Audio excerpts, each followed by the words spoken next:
이제 리빙저스가 이제 거의 끝이 나는데요. 지금 바울 서신을 읽고 있습니다. 바울 서신을 통해서 바울 서신을 읽으시면서 바울이 어떠한 마음을 가지고 편지를 쓰고 어떠한 마음으로 그들을 권면했는지 말씀을 통해서 머릿속에 그려지고 또 그 마음이 우리 삶 가운데 전해져서 흘려보낼 수 있는 복음의 능력을 감당할 수 있는 저 여러분이 되었으면 좋겠어요. 네. 여러분 콩나물을 키워보셨습니까? 어린 시절에 제가 할머니 집이나 이렇게 친척 집에 가면 그걸 보았는데 참 신기했어요. 그냥 이렇게 물을 부었는데 물에 빠지는 겁니다. 저렇게 빠질 걸 왜 물을 붓지라고 어렸을 때 어렴풋이 생각을 했죠. 그런데 신기한 것은요. 그렇지만 그렇게 물이 빠지는 것 같지만 시간이 지나자 그 콩나물들이 자라기 시작하는 거예요. 그래서 그렇구나. 그냥 물을 흘려보내는 것 같지만 그게 아니라 콩이 물을 받아들이고 있구나라는 생각을 그때 하게 되었습니다.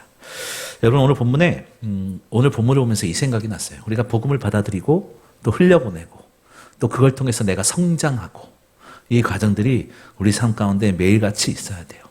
우리가 성장하는 것이 하나님의 말씀 가운데 양육되어지는 것이 언제까지냐? 끝이 없어요. 하나님 앞에 설 때까지. 바로 그때까지입니다. 그래서 오늘 본문에는 이런 말씀을 흘려보내고 말씀대로 살아가기를 힘쓰는 그런 사람들이 열거되어져 있었죠. 오늘 본문에 주의 복음을 위해 헌신하는 많은 사람들이 열거되어져 있어요. 오늘 본문에 나오는 골로새 지역이 바로 그런 지역이었어요. 골로새 지역은 한때 상업의 중심지로 주목받던 도시였지만 본문이 쓰여졌던 당시에는 이 과거의 영광은 온데간데 없고 과거의 영광은 뒤로 하고 쇠퇴해가던 도시가 바로 이 골로새 지역이었습니다. 주변에 라오디게아와 히에라폴리스라는 도시들이 이제 점점 더 성장하기 시작하면서 주변 도시들이 성장하기 시작하면서 그 한때 영광을 잃어버린 지 오래였던 것이죠. 아마 골로새 사람들의 마음에는 과거의 번영과 풍요가 그들의 마음 가운데 있었을 거예요. 우리도 예전에 내가 왕년에 이런 얘기 하잖아요. 내가 20년 전에 제가 20년 전에 홀쭉했다고 믿으시겠어요? 네. 제가 20년 전에는 이런 거 있잖아요. 마치 내가 20년 전의 삶을 지금도 살고 있는 것 같은 이런 옛날에 왕년에 이런 얘기를 많이 하잖아요. 골로새 사람들 역시 크게 다르지 않았다는 거예요. 옛날에는 우리 지역이 굉장히 왕성했는데 사람이 굉장히 많이 다녔는데 이랬다는 것이죠. 우리가 지금 상황에 만족하지 않고 우리가 지금 상황에 만족하는 것이 아니라 항상 겸손해야 되는 것을 이 골로새 교회를 보면서 우리는 알 수 있습니다. 오늘 3장의 말씀은 1절에 그러므로 이렇게 하는 접속사로 시작을 하죠. 바로 앞에 2장의 내용과 연결이 되는 것인데 2장 20절에서 22절 사이의 내용을 읽는 것인데 너희가 그리스도와 함께 죽었다고 하면서 어찌하여 여전히 주님을 믿는다고 하면서 그리스도와 함께 죽었다고 하면서 어찌하여 너희는 여전히 세상의 법칙과 규례 또 사람들의 가르침에 영향을 받으며 살아가고 있는가? 왜 예수 그리스도의 영향을 받는 것이 아니라 사람의 영향을 받느냐라고 말을 하고 있는 거예요. 그러므로 그래서 오늘 1절 말씀이 너희가 정말 그리스도와 함께 다시 살리심을 받았다면 어디의 것을 찾으라? 위의 것을 찾으라. 그리고 그리스도께서는 하나님 우편에 앉아 계셔서 우리들을 현재까지 도와주시는 구원자가 되신다라고 말씀을 하시는 겁니다. 우리는 예수님과 함께 죽었기 때문에 세상에 대해서도 죽은 존재인 거예요. 그러나 안타까운 것은 우리는 머리로 입술로 다 알고 이야기합니다. 우리는 주님과 죽었어요. 주와 함께 살아가고 있습니다. 주님과 함께 동행하고 있어요. 라고 이야기를 하고 생각하지만 정작 그렇게 살아내지 못할 때가 많다라는 겁니다. 이것은 우리의 의식의 문제인 것 같아요. 끊임없이 우리의 생각 속에 대내어야 되고 되새겨야 되고 씨름해야 되는 것이에요. 우리는 예수님과 함께 연결되어 있어서 예수님과 함께 죽음과 동시에 그리스도와 함께 사는 자들이에요. 우리는 눈으로는 볼 수 없지만 우리의 생명은 예수님과 함께 이어진 존재라는 겁니다. 바울은 그 골로새 교회 사람들에게 위의 것을 찾으라 라고 말을 하는 거예요. 예수 그리스도와 연결이 되어야 한다라고 말을 하는 것이죠.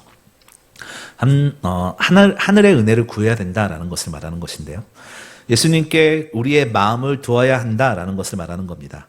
예수님의 죽음과 부활로 새로운 시대가 열리고 새로운 방법들이 제시되고 있는데 사람들은 여전히 새로운 방법을 찾는 것이 아니라 예수 그리스도의 그 뜻을 따라가는 것이 아니라 예전에 익숙했던 것들을 찾는다는 겁니다. 어쩌면 여러분, 우리가 그렇지 않습니까? 성도는요, 그리스도와 연합한 이후에 우리의 삶 전체가 하늘의 것이고 예수님의 명령에 따라 살아가도록 정해진 것이 바로 우리죠. 그런데 말씀의 능력이 전혀 우리 삶에 드러나지 않는다면 우리는 우리 자신의 문제를 빨리 진단해 보아야 돼요. 오늘 본문에서 바울은 어떻게 진단하고 있는지를 보면 5절에 그 땅에 있는 지체를 죽이라 라고 말을 하죠. 그렇지 않으면 6절에 뭐라고 되어 있냐면 하나님의 진노가 임할 것이다 라고 경고하고 있습니다. 주 안에서 너희가 새 사람이 되었다면 땅에 있는 옛사람을 죽여야 한다 라고 말을 하는 것인데 여러분 옛사람이 무엇입니까? 바울이 이야기하는 옛사람이라는 것은 무엇이겠어요? 예수님을 믿고 거듭나기 전에 부패한 본성에 의해 지배받았던 우리의 인격, 좀 어려운 말이죠. 그냥 내가 하나님을 알기 이전의 인격, 이렇게 생각을 하면 될 것 같아요. 그래서 로마서 6장에서는 뭐라고 하냐면 옛사람이 예수님과 함께 십자가에 못 박히게 된 것은 우리가 죄에게 종노릇을 하지 않기 위함이다라는 거예요. 우리가 죄의 종노릇을 하지 않기 위해서 예수 그리스도와 함께 십자가에 못 박혀 죽었다라고 말을 하는 겁니다. 우리는 주님과 함께 죽었다, 십자가에 못 박혀 죽였다 고백하잖아요. 십자가의 길을 걷는다라고 이야기를 하잖아요. 십자가의 길을 살아간다라고 이야기를 하잖아요. 예수 그리스도의 흔적에 동참한다 이야기를 하잖아요. 예수님과 함께 걷는다라고 이야기를 하잖아요. 그런데 우리의 삶이 그렇게 살고 있는지 그렇게 살아내기 위한 몸부림이 있어야 된다는 겁니다. 우리가 예수님을 믿게 될 때 우리 옛사람은 십자가에 못 박힌다는 거예요. 옛사람이 못 박혔다는 것은 옛사람이 죽었다라는 뜻입니다. 오늘 본문 9절에 옛사람과 그 행위를 벗어버리고 이렇게 이야기를 해요. 왜 옛사람을 벗어버리라 라고 이야기하는 걸까요? 그것은 다른 것이 아니에요. 그리스도인이 옛사람이 죽었기 때문에 벗어버려야 한다라고 이야기를 한 겁니다. 만일 옛사람이 죽지 않는 그 경우 어떨까요? 옛사람이 그 속에 역사하는 죄의 힘에 지배를 받게 되겠죠. 그러면 그것을 옛사람을 벗어버릴 수가 없어요. 죄의 지배를 받게 되면 옛사람의 모습을 벗어버릴 수 없다. 그런데 여기서 우리가 놓치지 말아야 될 것이 있습니다. 내가 예수를 믿는다고 자동적으로 옛사람이 벗겨진다라고 생각하는 건 대단한 착각이에요. 그는 오히려 오늘 본문에 옛사람을 어떻게 하라고 그래요? 벗어버려야 된다라고 하죠. 벗어버려야 된다. 벗겨진다가 아니라 벗어버려야 된다. 우리는 내 습관과 죄를 놓고 우리는 치열하게 고민하고요. 또 치열하게 씨름해야 된다는 것을 바울은 이야기하고 있는 겁니다. 그냥 있으면 안 된다는 거예요. 나의 본성, 즉 죄의 본성을 놓고 수고하고 노력하고 씨름해서 내 삶의 순간순간들마다 모든 상황 가운데에서 내 시선을 하나님께로 맞추고 조금씩 교정해 나가야 된다는 겁니다. 이 땅에 완전한 사람은 없죠. 죄를 안 짓는 사람은 없습니다. 그렇기에 우리는 회개라는 안전장치를 우리에게 주신 겁니다. 그걸 통해서 예배를 통해서 우리가 내 시선을 하나님께 조금씩 맞추는 거예요. 옛사람의 특징이 무엇인지 오늘 본문을 통해서 좀 살펴보도록 할 거예요. 바울은 먼저 성품적인 면에서 5가지를 이야기하고 있는데 5절에 보면 음란, 부정, 사욕, 악한 정욕, 탐심 이렇게 5가지를 이야기하고 있습니다. 여러분 이 5가지 들으면서 어떠세요? 하나라도 이 5가지 중에 자유로운 사람이 얼마나 있겠어요? 이것이 나의 삶을 만일에 지금 흔들고 있다면 우리가 이것들을 벗어버리기 위해서 기도해야 하고 회개해야 한다는 겁니다. 이 5가지 성품들은 성령이 충만하지 않을 때 나타나는 대표적인 것들이에요. 이 5가지가 죽이지 않는다면 하나님의 진노가 임한다라고 6절에 바울이 강력하게 이야기를 하고 있는 거예요. 우리의 신앙생활의 삶에서 우리는 갈등을 일으키기도 하고 갈등을 받기도 합니다. 옛사람의 모습과 새사람의 모습, 이 2가지 마음이 우리를 괴롭히죠. 새롭게 주님의 은혜로 살아가려고 하는 그런 마음도 있지만 또 어떤 순간에는 나의 옛사람의 모습이 제2의 본능이 제2의 종노릇하던 그 본능이 불끈불끈 올라와서 이 2가지 감정이 이렇게 2가지 마음이 싸울 때가 있죠. 하나님의 자녀의 삶을 살아가야 하는데 나의 생각과 나의 의지가 앞설 때가 우리는 너무나 많다라는 겁니다. 마치 나의 생각이 정답인 것처럼 결론 지어질 때가 얼마나 많이 있으세요. 이 모든 것은 성경은 한 단어로 이야기합니다. 죄. 내가 앞서는 건 죄라고 이야기를 하죠. 예수님의 대가지불로 인해서 죄가 더 이상 우리를 붙잡을 수가 없는데 죄가 더 이상 우리 삶에 아무런 권리가 없음에도 불구하고 우리는 날마다 어찌된 일인지 죄와 씨름하고 있어요. 우리가 주님께로부터 눈을 떼는 순간 우리는 아무 권리 없는 죄에게 우리의 지분을 넘겨주는 것과 같아요. 여러분, 아담과 하와를 생각해 보세요. 아담과 하와가 만들어졌어요. 얼마나 아름다워요. 아마 저와 여러분들처럼 잘생기고 예뻤을 거라고 생각이 듭니다. 그런데 그들이 2장의 끝에 가보면 뭐라고 하냐면 그들이 벌거벗었음에도 부끄러워하지 아니하였다라고 기록을 해요. 그렇게 2장이 마무리가 돼요. 그들이 하는 행동에는 아무런 거리낌이 없었고 아무런 불행이 없었고 아무런 불편함이 없었다라는 것을 성경은 증언하고 있어요. 그런데 2장이 이렇게 아름답게 끝났는데 3장으로 넘어와서 무슨 일이 일어나냐면 3장 1절에 그런데로 시작해요. 그런데 아름다웠는데 그 다음에 뭐가 등장하냐면 뱀이 등장해요. 그리고 하와가 등장하고 바로 그들이 뱀을 만나서 그들의 욕심과 욕망을 실현해버린 거죠. 아담과 하와가 행복하게 하나님과 함께 행복하게 살았습니다. 이렇게 해피엔딩이었으면 얼마나 좋았겠어요. 하지만 그들은 하나님의 능력을 욕심냈던 것이죠. 인간의 연약함을 전형적으로 보여주고 있는 것입니다. 여러분, 우리의 가치가 언제 드러나는지 아십니까? 그건 물질로 치장하는 것이 아니며 남들보다 높아졌을 때도 아니에요. 바로 우리 삶에 예수 그리스도가 드러났을 때 우리의 가치가 빛난다는 겁니다. 여러분, 우리의 가치가 언제 인정받을 수 있느냐? 주님 앞에 있을 때입니다.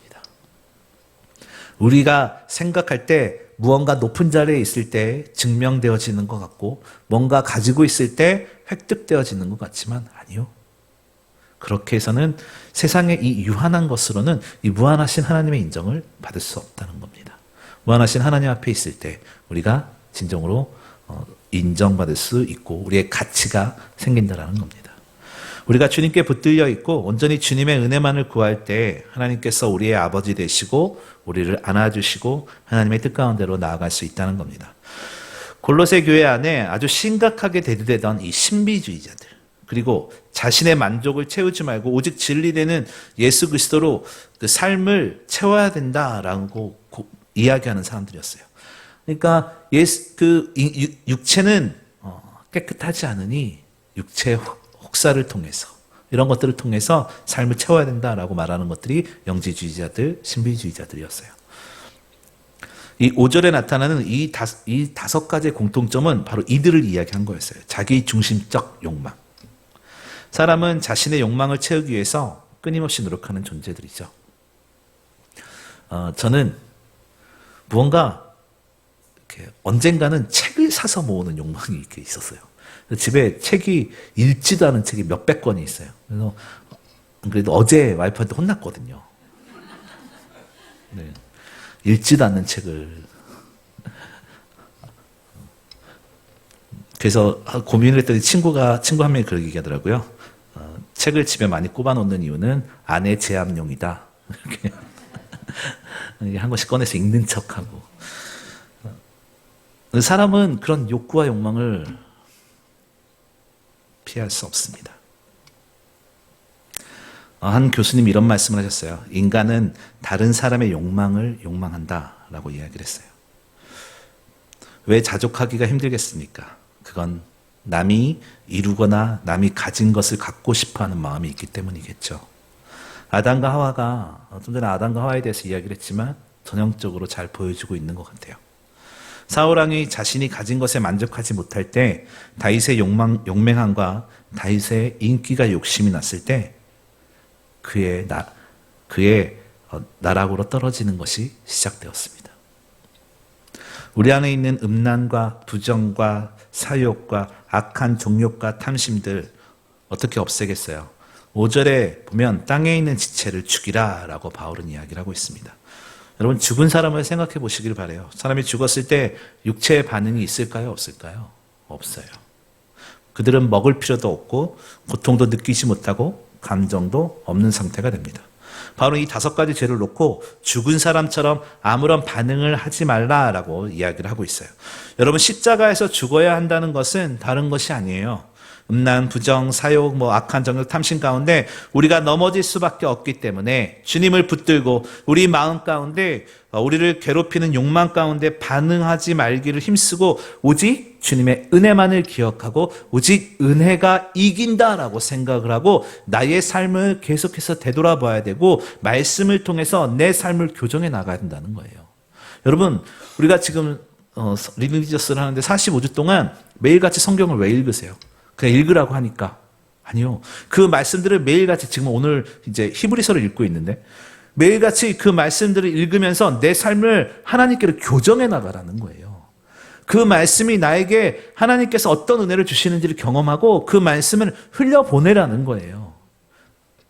먹지 않는데 어떻게 성장하겠습니까? 깨닫지 못하는데 어떻게 성숙할 수 있겠어요? 성장하는 척 할 수는 있고 성숙한 척 할 수는 있어요. 하지만 하나님 앞에 있을 때, 주 앞에 섰을 때 그 가치가 드러나게 돼 있다니까요. 끝까지 완주하시기를 바랍니다.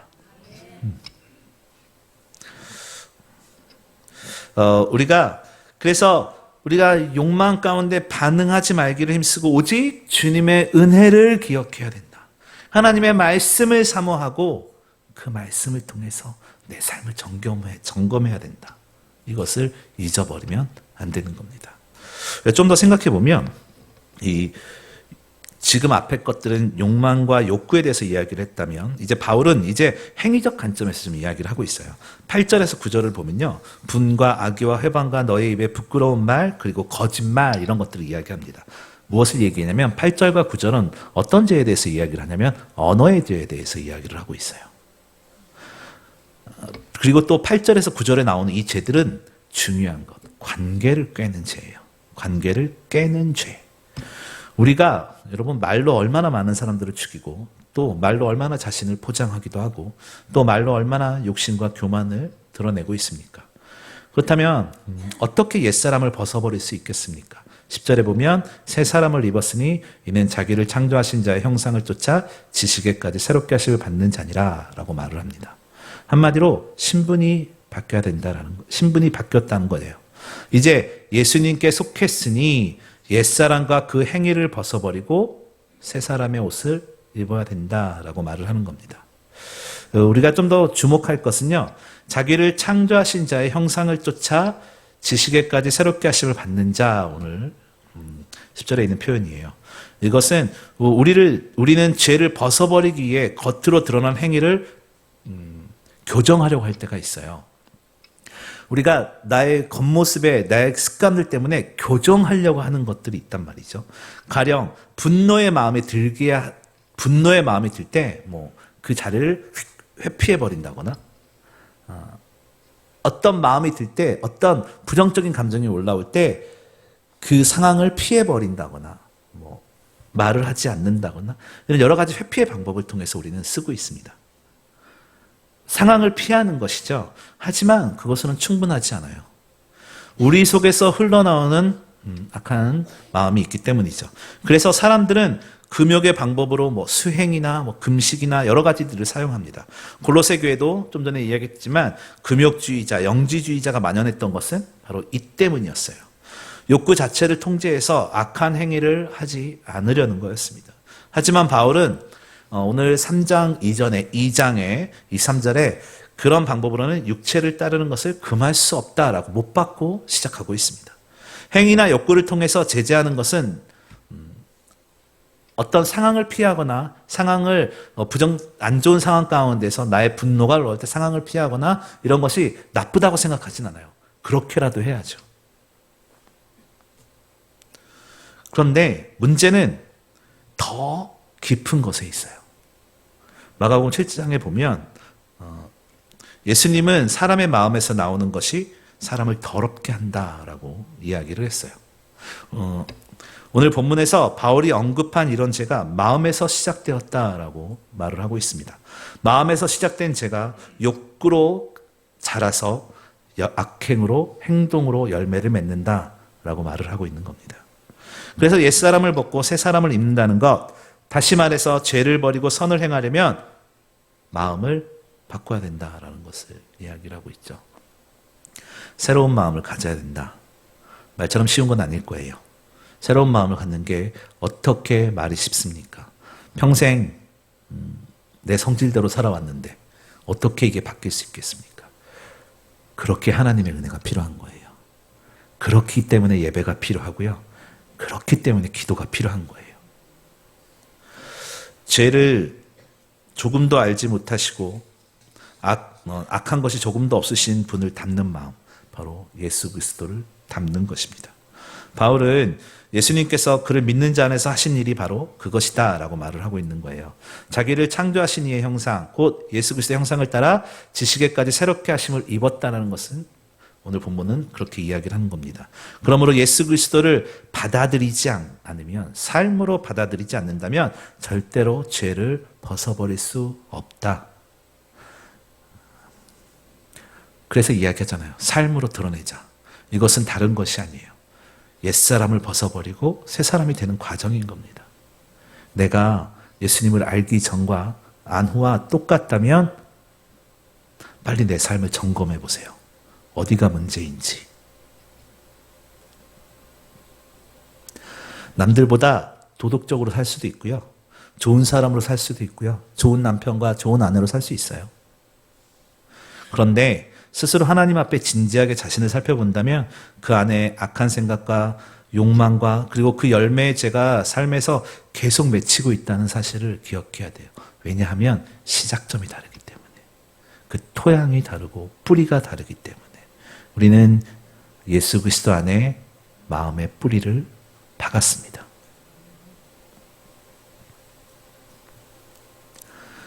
예수님은 참 감사한 게 차별하지 않으세요. 오늘 11절 말씀을 우리 한번 읽어보도록 할게요. 3장 11절 말씀 다 같이 읽겠습니다. 시작.